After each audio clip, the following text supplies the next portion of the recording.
మాతృదేవోభవ, పితృదేవోభవ, ఆచార్యదేవోభవ. తంత్ర జ్యోతిషం అనేటువంటి ఈ వీడియోలో భాగంగా మనం ఈరోజు శని భగవానుల వారు జూన్ 30, 2024 సంవత్సరం ఆదివారం ఉదయం 7 గంటల నుంచి కుంభరాశి యందు వక్ర సంచారం ప్రారంభించి మకర రాశి వైపు ప్రయాణిస్తున్నారు. ఈ వక్ర సంచారం వల్ల ద్వాదశ రాశుల వారికి శని భగవానుల వారు ఎటువంటి ఫలితాలు ఇస్తున్నారనే దానిపైన మనము మాట్లాడుకోబోతున్నాము. మరి శని భగవానుల వారి గురించి చెప్పాలంటే ఆయన ధర్మదేవత, ఈశ్వర శబ్దంతో పిలువబడే ఏకైక నవగ్రహాలు ఏకైక గ్రహం ఆయనే. ఈశ్వర శబ్దంతో పిలిచే దేవతలు 5 మందే. 5 మందిలో ఈశ్వరుడు, విఘ్నేశ్వరుడు, సుబ్రహ్మణ్యేశ్వరుడు, వెంకటేశ్వరుడు, తర్వాత శనీశ్వరుడు మాత్రమే. వీళ్ళు 5 మందే లయకారకులు, చాలా శక్తివంతమైన దేవతలు. వీళ్ళకి అధికారాలు ఎక్కువ ఉంటాయన్నమాట. కాబట్టి నవగ్రహాలు ఏకైక ఈశ్వరుడు శనీశ్వరుడు.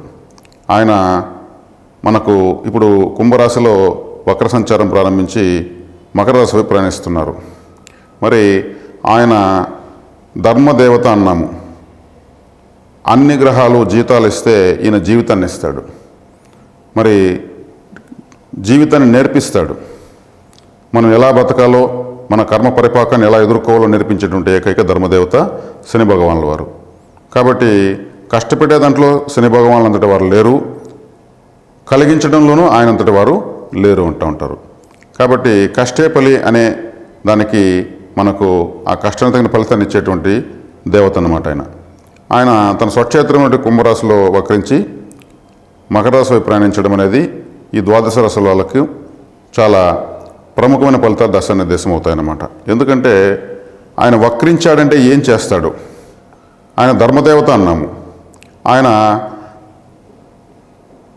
గతంలో మకర రాశిలో ఉన్నప్పుడు మకర రాశి వారి యొక్క ఫలితాలు, అదేవిధంగా ద్వాదశ రాశుల వాళ్ళ యొక్క ఫలితాలు వారి వారి స్థానాన్ని అనుసరించి గోచారంలో వారి యొక్క కర్మ సిద్ధాంతాన్ని ఆయన పరిశీలిస్తూ వెళ్తాడు. దాన్ని అనుభవింపు చేసి ముందుకు సాగుతూ ఉంటాడు. ఏదైనా మర్చిపోయామేమో అని తిరిగి మళ్ళీ వెనక్కి వెళ్ళి ఆ మర్చిపోయినటువంటి పెండింగ్ ఫైల్స్ మళ్ళీ ఎత్తి ముందుకు వేసుకుంటాడు. ఆయన ఒక స్ట్రిక్ట్ ఆఫీసర్. ఆయన మర్చిపోతే ఇంకా సృష్టిలో ఇంకా అర్థం లేకుండా పోతుంది. ఆయన ఏది మరవడు. కానీ ఏదైనా మర్చామేమో చూద్దాం అని మళ్ళీ రావాలంటే అదే ప్లేస్కి అయినా 30 సంవత్సరాలు పడుతుంది. ఈలోపు మీ యొక్క పెండింగ్ విషయాలను పునః పరిశీలన కోసం మళ్ళీ వెనక్కి వస్తున్నాడు ప్రతి రాశికి ఆయన. కాబట్టి ఆయన ఒక ధర్మదేవత అన్నాం కాబట్టి జడ్జి కూడా ఆయనే అవుతాడు. మన కర్మ నిర్దేశించేటువంటి ఒక గొప్ప గ్రహంగా ఆయన చెప్పవచ్చు. కాబట్టి ఆ పునః పరిశీలనలో ఎవరికి ఎటువంటి ఫలితాలు వస్తాయి అనేదే ఇక్కడ మనకు ముఖ్యాంశంగా మారుతుంది. కాబట్టి శని భగవానుల వారి యొక్క వక్ర ఫలితము మనకు చక్కగానే మనం ఆయనకి భయపడవలసిన అవసరం లేదు. ఆయన మన కోసమే వస్తున్నాడు, మనకు ఏదో దారి చూపడానికే వస్తున్నాడు. కాబట్టి ఇది మనకు ఒక చక్కటి అవకాశంగా భావించి మనము సద్వినియోగం చేసుకోవాల్సిందిగా తెలియజేస్తున్నాను.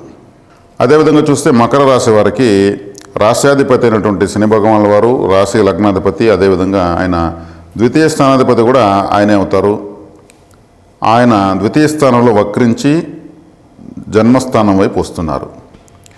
అంటే ఇక్కడ జన్మస్థానం అంటే మనం జన్మించామంటే ఎవరు కారణము? మన తల్లి. అంటే జన్మశని ఉన్నప్పుడు తల్లి తత్సమానులకు అరిష్టము, దేహ పీడ, దేహ అనారోగ్యము.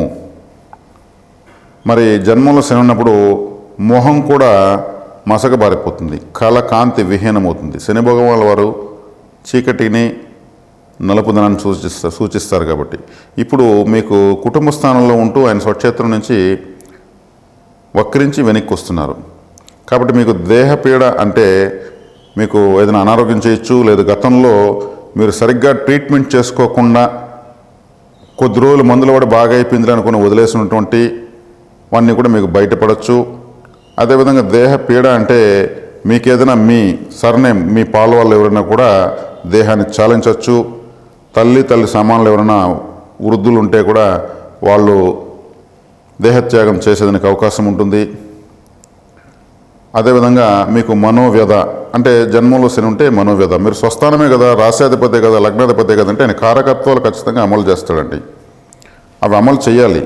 ఆ అమలు చేయకపోతే కర్మకార్యం అనేది జరగదు, సృష్టి క్రమం ముందుకు నడవదు. తన వారికి ఒక విధంగా పరాయి వారికి ఒక విధంగా ప్రవర్తించేటువంటి గ్రహం శని గ్రహం కాదు. ఒక విధంగా చెప్పాలంటే తన రాశులకు ఇంకా ఖచ్చితంగా పనిచేస్తాడు. చూడనట్టు పోతే అది బాధ్యత కాదు కదా, ఆయన బాధ్యతాయుతమైనటువంటి దేవత కాబట్టి మీరు ఏదైనా ఆరోగ్య విషయాల్లో మీరు అలసత్వం వహించి ఉన్నా అవి ఇప్పుడు బయటపడేదానికి అవకాశం ఉంటుంది. మీకు జన్మస్థానం కాబట్టి మీరు ఏ ఊర్లో జన్మించారో ఆ ఊర్లో మీకు కొన్ని వ్యతిరేకతలు వచ్చేదానికి అవకాశం ఉంటుంది. మీరు ఆ ఊర్లో చేసినటువంటి ఎవరికీ తెలియకుండా చేసిన తప్పులు బయటపడేదానికి అవకాశం ఉంటుంది. తప్పు చేయడం తప్పు కాదు, ఆ తప్పును ఒప్పుకోకపోవడం చాలా తప్పు. ఇటువంటి వాటిని శని భగవానులు క్షమించరు. మీరు ఏదన్నా ఎవరన్నా ఏమైనా అనుకుంటారని ఎవరైనా చూస్తారనేసి తప్పు చెప్పి ఉండొచ్చు, చేసి ఉండొచ్చు, అవి బయటపడిపోతాయి. అంటే ఇన్ని రోజులు తెలియకుండా నువ్వు రహస్యం దాచావా, నువ్వు ఏదో మంచోడు అనుకుంటే నువ్వు ఇట్టాటోడు ఉన్నావే అంటూ ఉంటారు. ఈయన అయితే ఆ ఫైల్స్ అంతా బయటేస్తాడు. ఆయన ఏది వదలడు. అంటే తన సొంత ఇంట్లోనే ఆయన అంత వైరస్ పెట్టుకోడు కదా. ఎవరు వాళ్ళ ఇంటిని శుభ్రంగా ఎలా పెట్టుకుంటారో మకర రాశి జాతకులను ఆయన చాలా ఇంకా ఎక్కువగా స్ట్రిక్ట్గా ప్రవర్తిస్తారు. ఒక ఆర్మీ ఆఫీసర్ ఆయన. జన్మస్థానం వైపు వస్తున్నాడంటే మీ వైపే వస్తున్నాడు, మీ మీదకే వస్తున్నాడు. సొంత పిల్లలు మకర రాశి వాళ్ళు ఆయనకు, కాబట్టి ఇంకా ఖచ్చితంగా కఠినంగా వ్యవహరిస్తాడు ఆయన. కాబట్టి శని భగవానుల వారి యొక్క అనుగ్రహమే మీకు వస్తుంది అనుకోండి, ఆయన ఆశీర్వాదమే వస్తుంది, ఆయన మిమ్మల్ని ప్రక్షాళన చేయడానికి వస్తున్నాడు అనేసి మాత్రం భావించి మీరు వచ్చే పరిస్థితులను సంతోషంగా స్వీకరించండి. మీకైతే ఆయన మిమ్మల్ని కడిగిన ముత్యంలా చేసి మీ జీవితాన్ని మీ చేతిలో పెట్టి మళ్ళీ ముందుకు వెళ్తాడు.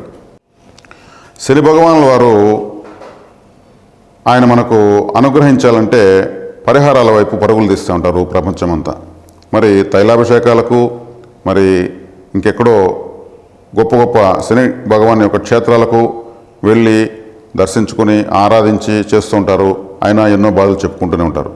ఆయన తైలాభిషేకాలకు, నమస్కారాలకు ఇంక దేనికైనా లొంగడు, ఖచ్చితంగా లొంగడు. మనము ఆశ కొద్దీ మనం చేస్తూ ఉంటాము. ఆయన లొంగేది ఒక క్రమశిక్షణకు, నియమ నిబద్ధతలకు, బాధ్యతలకు గలవారికి, అదేవిధంగా తల్లిదండ్రుల యొక్క సేవ, గురువుల సేవ చేసేవారికి మాత్రమే ఆయన లొంగుతాడు. మరి మనకు అవన్నీ వాటితో పాటు ఇంకొన్ని పరిహారాలు ఆయన ఏ పరిహారానికి ఆయన మనకు అనుగ్రహిస్తాడంటే శని భగవానునికి సంబంధించినటువంటి తత్సంబంధమైనటువంటి జీవకారకులు కొంతమంది ఉంటారు. వాళ్ళు ఎవరంటే చెప్పులు కుట్టేవాళ్ళు శనిగ్రహ స్వరూపమే, పడవ నడిపేవాళ్ళు శనిగ్రహ స్వరూపమే, పడవ తయారు చేసేటువంటి వాళ్ళు శనిగ్రహ స్వరూపమే. అదేవిధంగా మనకు మున్సిపల్ కార్మికులు వాళ్ళు ఊడుస్తూ ఉంటారు. ఆయన యొక్క ఆయుధము చీపురు కట్ట. ఆ చీపురు పట్టారంటే ఆయన యొక్క అనుగ్రహంతోనే వాళ్ళు ఆ వృత్తిలో ఉంటారు. మరి శుభ్రత అనేదానికి ఆయనే కారకుడు. అందుకే ఆయన మన జీవితంలో ఊడుస్తాడు కాబట్టి ఆ చీపురుతో మనము బాధలకు గురవుతాము. ఆ చీపురు పట్టిన వాళ్ళందరూ కూడా శనిగ్రహ స్వరూపంగానే మనం భావించి వారికి మనం సేవ చేయొచ్చు. ప్రతి రాశి వాళ్ళు, 12 రాశుల వాళ్ళు కూడా నేను చెబుతున్నటువంటి చెప్పులు కుట్టేటువంటి వాళ్ళకు మనము నీళ్లు, ఏదైనా ఫుడ్ దానం ఇవ్వడం వల్ల శనిగ్రహము అనుగ్రహిస్తుంది.